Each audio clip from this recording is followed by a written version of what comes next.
Well, again, frontline workers have become our everyday heroes in the age of the coronavirus, but one critical role isn't getting the recognition it deserves. News 11's Adonis Albright brings us an exclusive look at the role respiratory therapists play in treating COVID patients.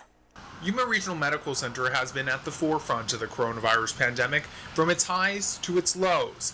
But through it all, a core group of respiratory therapists has been instrumental in treating COVID patients. I got an exclusive look at the vital role they play each and every day within the walls of this hospital.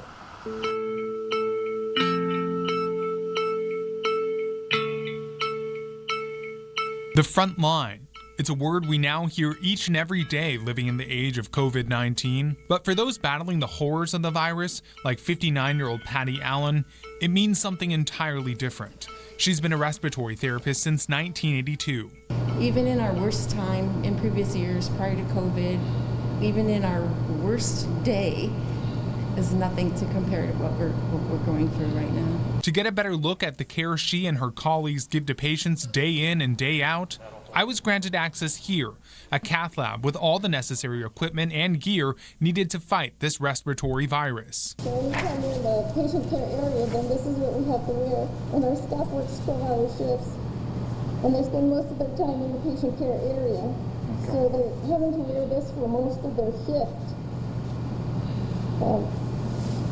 How does that feel? Does it feel like tight? Does that hurt your face? It's tight on the face, and what happens sometimes is because of the pressure, you get sores, pressure nerves. What I learned is the word essential is an understatement when it comes to respiratory therapists. They literally hold your life in their hands. From the techniques they perfected to the oxygen in your lungs, they've got it down to a fine science. So whenever we inflate it with oxygen, the lungs will return CO2, and that detector will tell us.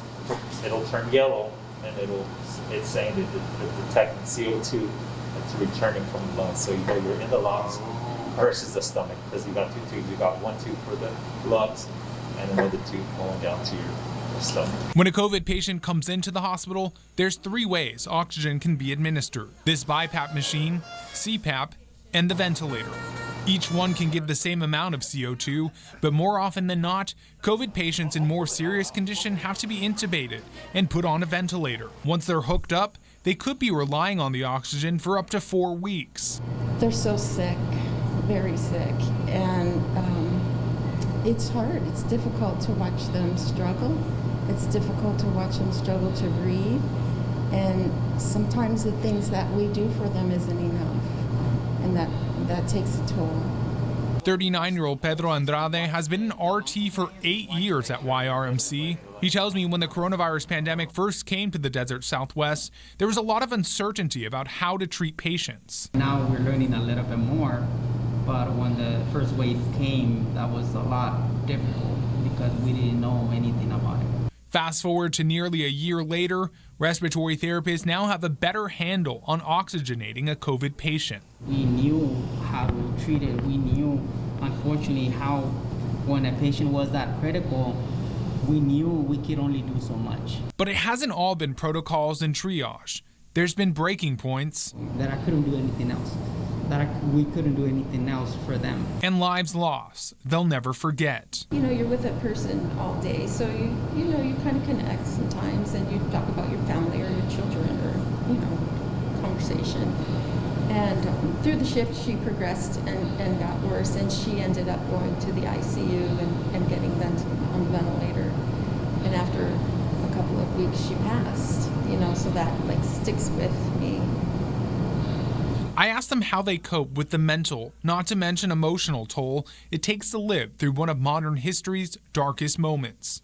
Each answer was the same. You just rely on your coworkers and to help you. It's a small, tight group. These heroes describe themselves to me as being behind the scenes, but it's a role this small group of individuals take great pride in on the front line. Adonis Albright, News 11.